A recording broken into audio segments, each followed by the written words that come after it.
and thanks for staying with us. This is Asa Television, and I am Dumebi Emekoba Roosevelt. And here are the headlines. Crisis in Niger State over local government election. FCT police raid criminal hideout in Abuja. Plus, Lagos police declare Omoyele Sowore wanted. We dive into the news. The recent remarks by the President of the United States on Truth Social directed at the Nigerian government have once again laid bare the fragility of Nigerian leadership.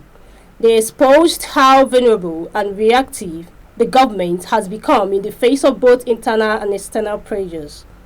According to Francis Onabis, yet, rather than taking offense at foreign criticism, Nigeria must confront an uncomfortable truth.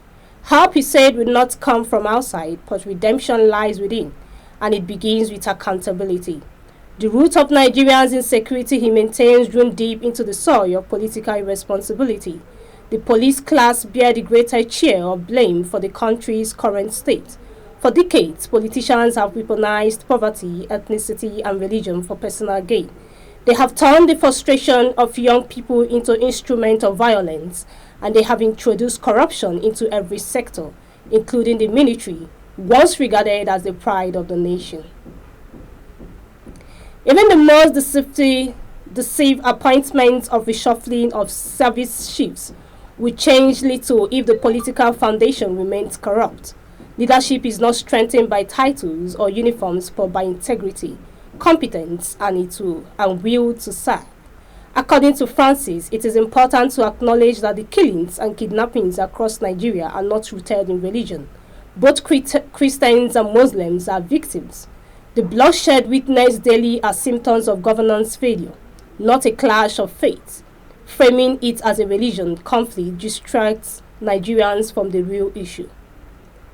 As one who grew up in southern Nigeria in the 1980s, he narrates people's struggle to reconcile spiritual reality with the Nigerians of that era. It is difficult to believe that a person from the north would once have seen a fellow Nigerian as an enemy simply because of religion.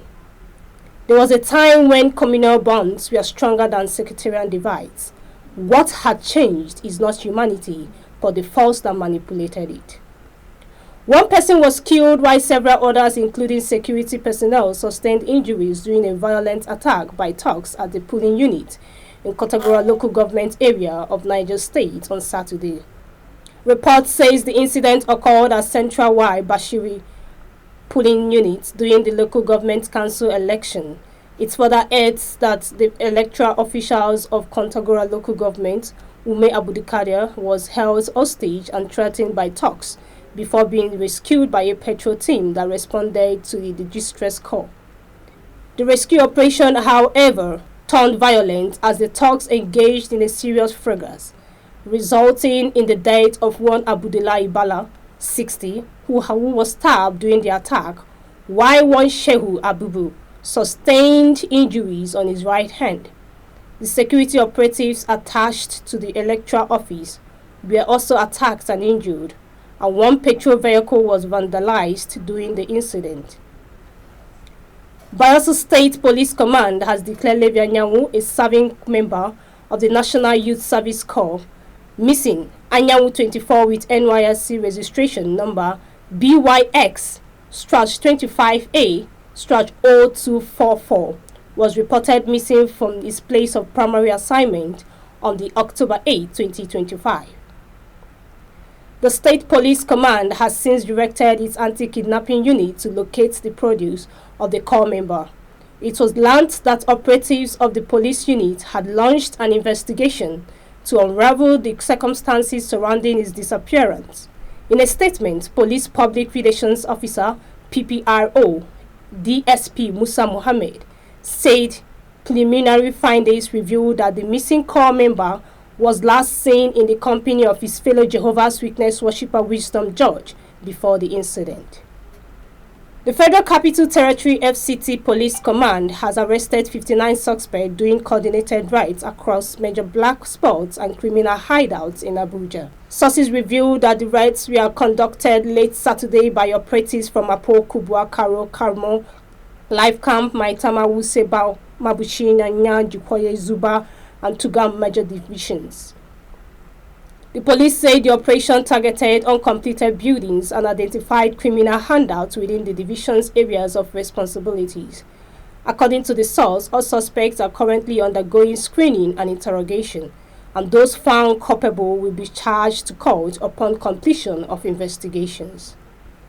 The police command in Ebonyi says it is on the trial of suspected gunmen who killed two persons at Oruzu community in Izar North local government of the state. Okandu said that Ifeanyi Ogele Ebaba was shot dead in his shop while Obunne Menweke, a commercial tricycle operator popularly known as Keke Rider, was killed not too far from the barber shop. He said the command had launched investigation into the motive behind the killings, adding that those behind the crime would definitely be arrested. 6 kidnapped persons were successfully rescued by the Kebbi State Police Command after a first-gun battle with armed bandits in the Danku Wasugu local government area. Police spokesman CSP Nafiu Abubakar commanded the operation on Monday, stressing that it is a part of sustained campaign against banditry and violent crime throughout the state. The crisis began on Saturday, November 2nd, when an estimated 12 bandits launched attack on Kuhu, Tongwa, Wazaga, and Ugowa Chiroma villages, kidnapping 10 residents, responding swiftly to actionable intelligence. The Dankov Divisional Police Officer deployed a joint contingent of police officers and officer vigilantes to pursue the gang. They successfully tracked and intercepted the assailants near the Zamfara border, specifically in Maran village, resulting in an intense gun level. The confrontation overwhelmed the criminals while we were compelled to abandon 6 of the hostage before strengthening into the bush. Authorities believe the fleeing suspects sustained various gunshots and injuries. Alright, Asa TV is going for a short break. We'll be right back.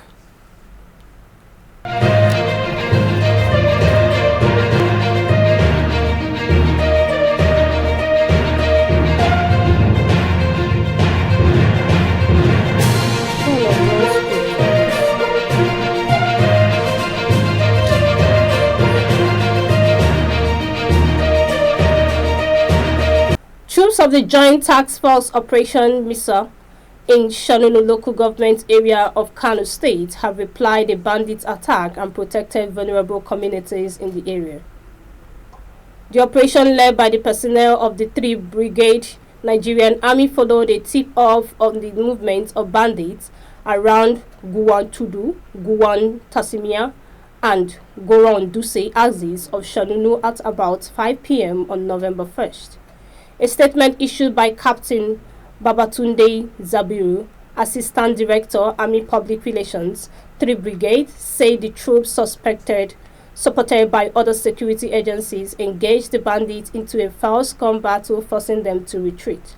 Zabiru added that the troops deployed at Tasuru community came in contact with the bandits, leading to an exchange of fire that resulted in the recovery of several motorcycles and 2 mobile phones. According to him, 19 bandits were neutralized in the operation, while 2 soldiers and a local vigilante lost their lives. He said further operations were ongoing in the general area to ensure the protection of vulnerable communities, often targeted for cattle restoring and rustling and other criminal activity. Activist and politician Omoyela Oshowole on Monday confirmed he was aware that the Lagos Police Command declared him wanted for alleged disturbance of public peace. Commissioner of Police CP Oluderu Jimo, in early hours of the day, made the declaration following plans by Oshowole and his followers to block the 3rd mainland bridge to protest the demolition of houses at Owushoku Jimo, who led anti-rot policemen to the critical national infrastructure as early as 8 a.m. Ordered massive deployments on and around it to prevent any group from laying siege to the facility, thereby bringing economic and human activities into a halt. The commissioner questioned why the activists who had previously staged protests in Abuja was not present in Lagos to face the situation. The Bauchi State Muslim Pilgrims Welfare Board has fixed 21st December 2025 as the deadline for payment ahead of the 2026 Hajj exercise. The Executive Secretary of the Board, Dr. Imam Abdulrahman Ibrahim Idris, announced the date in Bauchi, explaining that the decision follows new directives from the Southern Arabian Hajj Commission.